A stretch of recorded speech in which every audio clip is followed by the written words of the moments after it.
Welcome to Her Remarkable History. Remember to support our channel, please subscribe. Strapado, the horrific but successful medieval torture device. Throughout history, there have been many different torture devices used to inflict a significant degree of suffering onto an individual or a criminal. Some of the most horrific torture methods include the rack, which was used at the Tower of London, and it was so brutal that someone even died whilst on it. But there were other tortures applied at the Tower of London used, such as the manacles, which suspended someone in the air by their arms for hours on end. But there was an extreme version of this used during the medieval period, and it was used by the Spanish Inquisition. The Strappado was a form of torture where the victim would have his hands tied behind his or her back, and then the victim would then be suspended by a rope in the air which was attached to the wrists. This would often put someone high up in the air, and this could also cause a horrific amount of pain.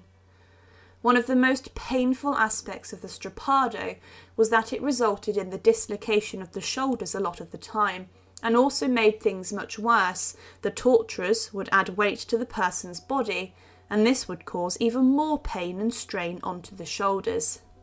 Often someone would be placed in the device for around an hour, and it was so awful that it could cause death quite easily. There were 3 different ways in which the torture could be administered. The first with the arms being tied behind the back of a prisoner. Often, as mentioned, this would cause long-term ligament, nerve and tendon damage, and could also lead to paralysis, such was the pain exerted on the body. Another method of applying the Strapado was known as squashation. It was similar to the first one, but as the person would be suspended in the air, they would then be dropped a number of times, meaning that as the person was jerked with the drop, there would be an incredible strain on the arms and shoulders, and this stress caused by the drop would sometimes shatter bones. This was used on Niccolo Machiavelli when he was imprisoned in 1513 for conspiring against the Medicis in Florence. The drops used in this method would be extremely terrible, and then they could be strung back up on the Strapado in the more traditional way to add further torture. But there was another way in which the Strapado could be used, with the victim's hands being tied at the front. Then the victim would be hung by the hands, but their ankles would be tied together and heavy weights would be added to them, causing even more strain. This would cause stress and pain on the legs and also hips. There were many different accounts of people being tortured on the device, and it was used also by the Spanish Inquisition to get confessions and to get people to confess to their heresy. But shockingly, despite being a medieval torture method, it has been used in more modern times. During the Second World War, it was used inside the concentration camps. Inside a Sachsenhausen, a number of prisoners who had been allegedly breaking rules were punished on the Strapado. They had their hands tied behind their back, and then they were suspended on a pole for half an hour above the ground. This method of torture was also used in Dachau for those who broke the rules, and the punishment was more primitive in its use initially by using trees, but then special poles were made for it.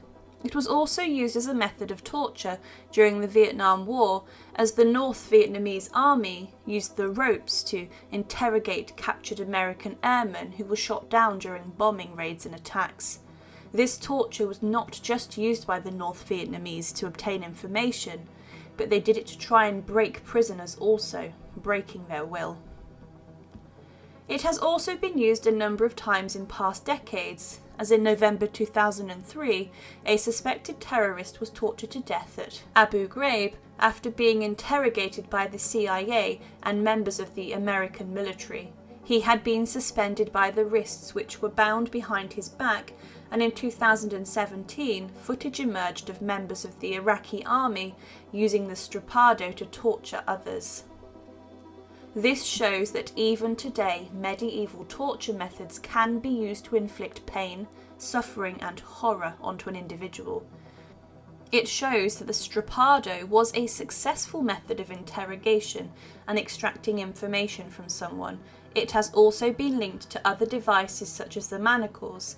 These were iron shackles that would be placed around the arms of a prisoner, and then using ropes someone could be suspended into the air.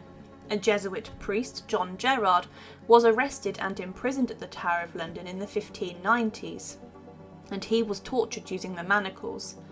This almost broke him, and he said of his torture, "Then they put my wrists into iron gauntlets and ordered me to climb 2 or 3 wicker steps.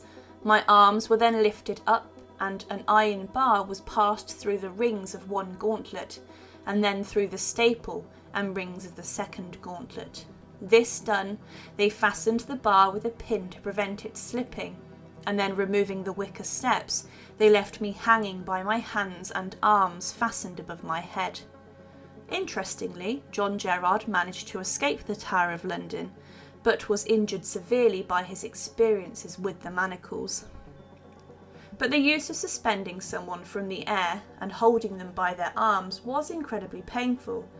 The fact it is still used today in some capacity centuries after it was first used to extract information from medieval heretics shows how it has become one of the most successful torture methods in history. Thank you for watching, and to support, please subscribe to Her Remarkable History. Thank you.